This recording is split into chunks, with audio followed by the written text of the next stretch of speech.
In 1886, Leo Tolstoy declared war on the medical profession. At the time, doctors viewed themselves as mechanics. The human body was just a machine made of meat. If the machine broke, you fixed the part. The patient's fear, their pain, their loneliness, that was irrelevant. It wasn't scientific. And then, Tolstoy published The Death of Ivan Ilyich. He didn't write a medical textbook. He wrote a horror story about a man dying slowly, surrounded by doctors who treat him like a broken clock instead of a terrified human being. This book didn't just scare readers, it humiliated doctors. It held up a mirror to their arrogance. It forced an entire profession to ask a question they had never asked before. We can save the body, but do we have any idea how to treat the person? This is the story of the book that invented modern empathy. On and why, 140 years later, medical schools still force young doctors to read it before they are allowed to touch a single patient. Let me introduce you to Ivan Ilyich. On paper, this guy is winning. He's a judge in 19th century Russia.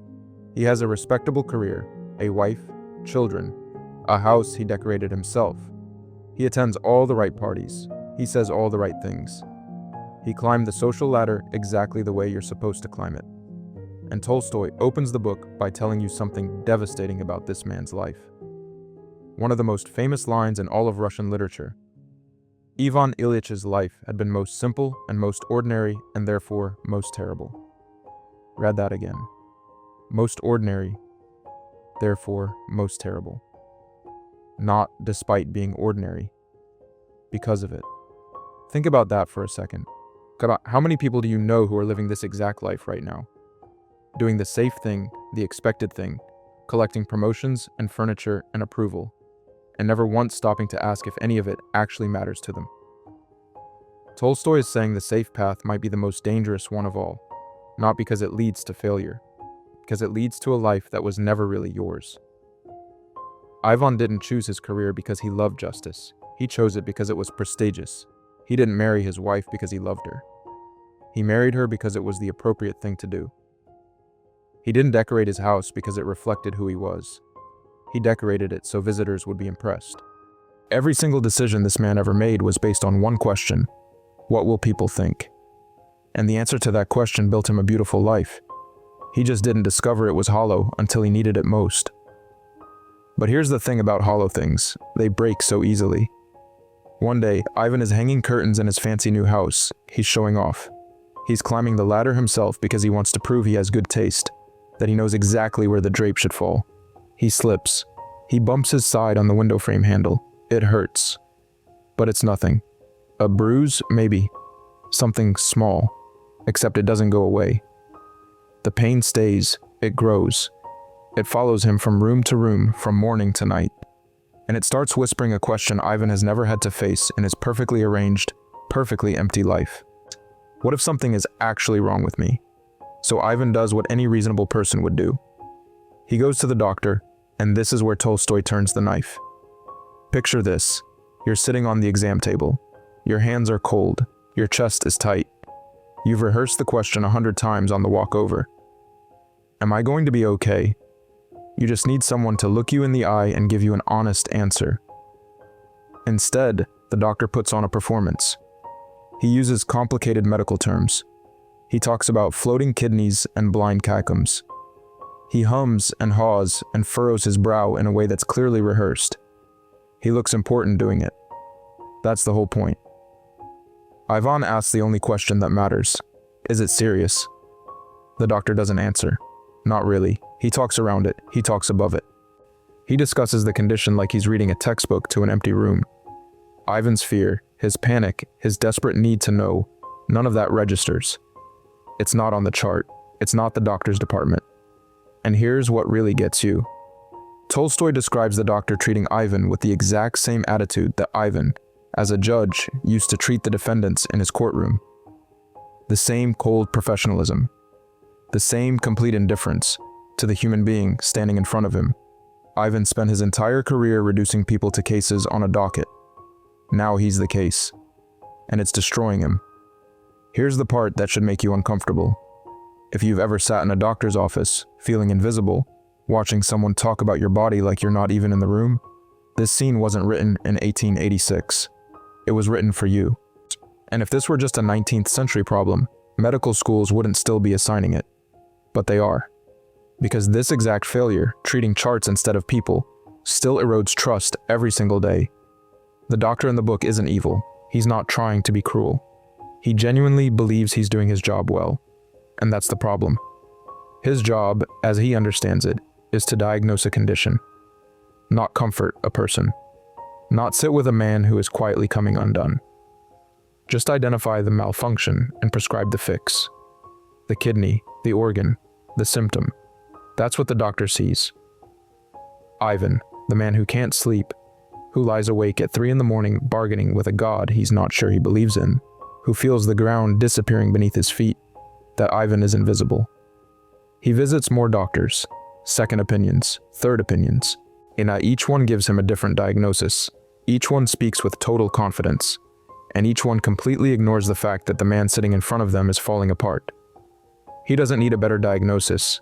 He needs someone to tell him the truth. Nobody will. If the doctors won't be honest, surely his family will. Right? Wrong. And this is where Tolstoy stops being a novelist and starts being a war correspondent. Because what he documents here is a kind of violence.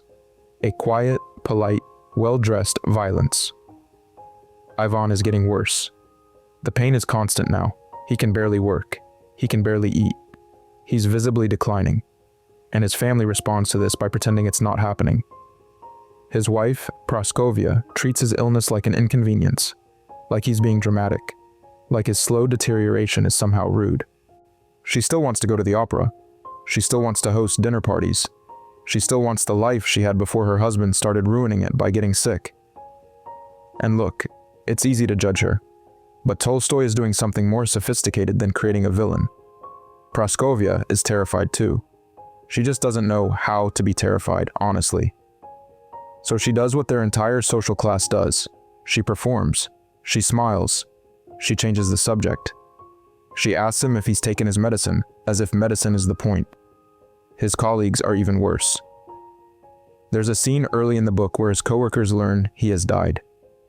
Their first thought, every single one of them, is, how does this affect my promotion? They attend the funeral, they perform sadness, they say the right words, and the whole time, they're doing math in their heads. Who moves up the ladder now? Whose office do I get? Now ask yourself, when was the last time you saw someone suffering and your first instinct was to calculate what it meant for you? Be honest, we've all done it. That's what makes Tolstoy so dangerous. He doesn't just show you bad people, he shows you yourself. This is the lie, not a single lie, a collective one, a social contract that everyone signs without reading. The agreement goes like this: I will pretend your problems don't exist, and you will pretend mine don't exist, and we will all keep smiling until somebody drops. Ivan is surrounded by people. He has a wife, children, friends, servants, doctors, colleagues. And he is completely, devastatingly alone, because not one of them will look him in the eye and say the only thing that matters. You are not getting better. And I am here. They can't say it. It would break the performance. It would force them to acknowledge that what's happening to Ivan could happen to them. And that thought is unbearable, so they look away.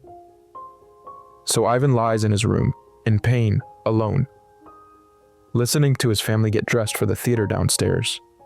He can hear them laughing through the floor. The world keeps going. It just keeps going without him. And then there's Gerasim. Gerasim is a peasant, a servant in Ivan's household. He's young.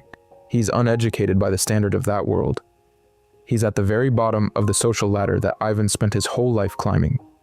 And he is the only person in this entire story who acts like a human being. When Ivan is in agony, when his legs ache so badly that the only relief comes from having them elevated, Gerasim holds them up. For hours, through the night, without complaining, without making Ivan feel like a burden, without performing some elaborate show of pity. He just helps, simply, quietly, honestly. And when the subject of what's really happening comes up, the thing everyone else in the house dances around like it's a fire they might touch, Gerasim doesn't flinch. He doesn't change the subject or put on a brave face. He says something so plain it lands like a hammer. We shall all die. Why should I not trouble myself for you? That's it. That's the whole philosophy. 12 words, No medical degree required. We're all heading to the same place, so why wouldn't I sit with you while you're going through it? Think about what Tolstoy is telling us here. This was 1886. Russia was a deeply class-divided society. A peasant's life was worth almost nothing in the eyes of the law. And yet this peasant is the moral center of the entire novel. The wisest character in the book can't read. The uneducated servant understands something that the educated doctors, the cultured wife, the sophisticated colleagues, none of them grasp. Mortality isn't a problem to be solved or a topic to be avoided. It's a reality to be shared. Gerasim doesn't try to fix Ivan. He doesn't offer false hope. He doesn't pretend things are fine. He just stays in the room and does not leave. And in doing so, he gives Ivan the only real comfort anyone in this entire book ever offers him. All the status, all the degrees, all the refinement, it taught these people how to talk. It didn't teach them how to care. The man with nothing on his resume is the only one who knows how to be present with another human being who is suffering. It's not a coincidence. It's the whole point. But Gerasim can't save him. Nobody can. And what comes next is the most disturbing passage Tolstoy ever wrote. Ivan's final days are hard to read. They should be. He screams for 3 straight days. Not a whimper, not a groan, a scream. The kind that goes through walls, the kind that makes people in other rooms cover their ears and look away. For 3 days, this sound fills the house like something alive. His family can hear it through closed doors. The servants can hear it from the kitchen. 3 days of screaming. And not one person walks in and asks the question he's screaming for. Because here's what Tolstoy makes devastatingly clear. Ivan is not screaming because of the pain in his body. He's screaming because he finally sees the truth. His whole life, the career, the house, the curtains, the promotions, the dinner parties, all of it was performance. He followed the script perfectly, and the script was a lie. He never once asked what he actually wanted. He spent every day performing for an audience that wouldn't even be honest with him when he couldn't get up off his back. That realization, not the illness, is what breaks him. And then, in the final moments, something shifts. Ivan lets go, not of life, of the lie. He stops clinging to the person he pretended to be. He feels something like compassion for his family, for himself. The pain doesn't vanish, but the fear does. Tolstoy writes that Ivan searched for his old fear and couldn't find it. In its place, there was light. He dies 2 hours later, more alive in those final hours than he was for his entire life. So why do medical schools make their students read this? Because Tolstoy invented something before it had a name. Palliative care, the field focused on comfort, dignity, and honest communication for people facing serious illness, didn't become a formal discipline until the 1960s.